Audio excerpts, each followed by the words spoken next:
Josh Goepfrich and Sifu Milligan here for our members with the AMACF. Hopefully you guys have had a great week already, and we want to spend just a little bit of time to help you in some of your training. And one of the things that tends to happen with training is when you've taught a long time, you kind of see the differences of where people are learning based upon their rank level. And I don't care whether you call them Q ranks or Gup ranks. Honestly, I could care less about the terminology. But the colored belt ranks, especially from, say, and your style may be different, so maybe purple or blue belt, depending on where you do that, maybe green, all the way down to white. They really only see things coming from like the waist up, ears forward. So they have no problem blocking something like this because they have that. But think about this. How many times are we really going to talk and fight someone? Well, hopefully never, but, right? You know, but we always train with the idea that I'm going to see a martial artist because you don't know what the other person knows. But most times, it's going to be somebody who's not a martial artist, so they're probably going to come at you like this, and that's fine. But if somebody's actually trained maybe as a boxer, and they're like jab, jab, and it's a low rank, you understand this, and then they come across here, you don't see that coming. No. You're not trained for that yet.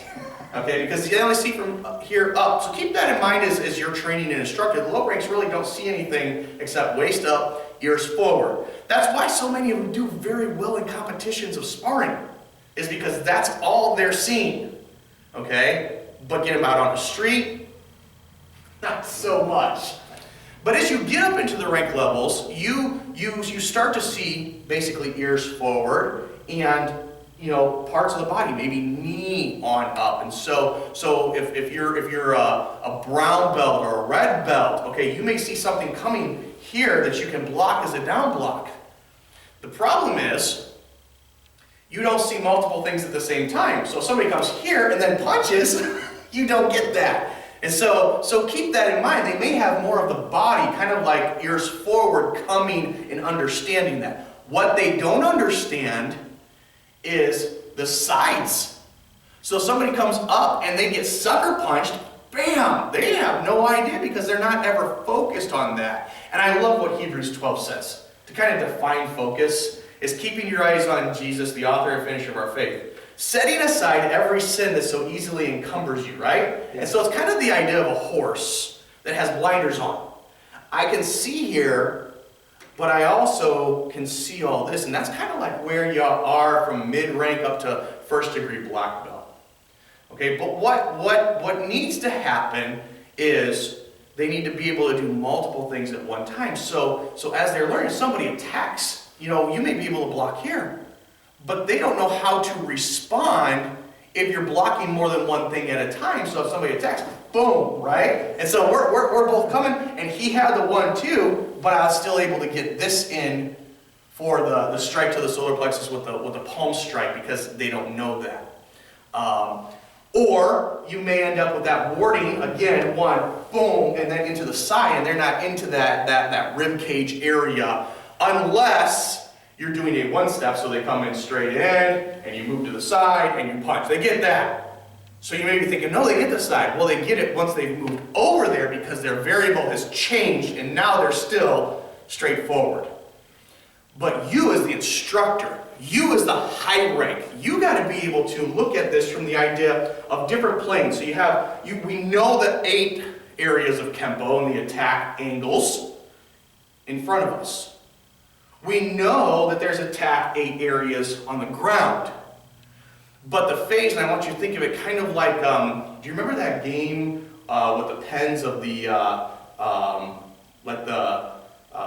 kaleidoscope type of idea where everything was changing, and then you'd have the gears, spirographs and kaleidoscopes where everything was kind of going in the viewer, and then the spirograph, you do it all. Yeah. Okay, that's what you really want to think through. Be like a kaleidoscope or a spirograph where there's the different planes are the feet, so foundation. Then midway into the between the feet and the knee, then the knees, then midway where like the femoral artery is, and then the waistline, and use that all the way up to the top of the head. And there are 8 of them up. So you have 8 things around, yes, on 8 planes.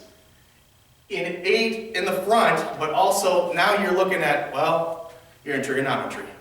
So now you're back to where you're at in high school. Because if you move, and you may do 1, 2, strike, cross step in, know where you're at, and be able to strike on the different parts of the body as you're a high rank. And really you're about 2nd degree black belt before you start grasping that. But if you get to 4th, 5th, you better understand that and be able to teach ears forward, waist up. Would you like to add anything? Yeah, I thought very, very interesting because not only is it defense, it's attack. Yeah. Because you're talking about lateral. If I come in with a straight punch, do I have that? Nice. Yes. Yeah. Awesome. Anything else? That's great. That's what we have for you today. Thank you for joining us. Again, thank you to Warsaw Baptist Church for allowing us to use your facility. And you guys find some place this weekend to go to that preaches the gospel of Jesus Christ.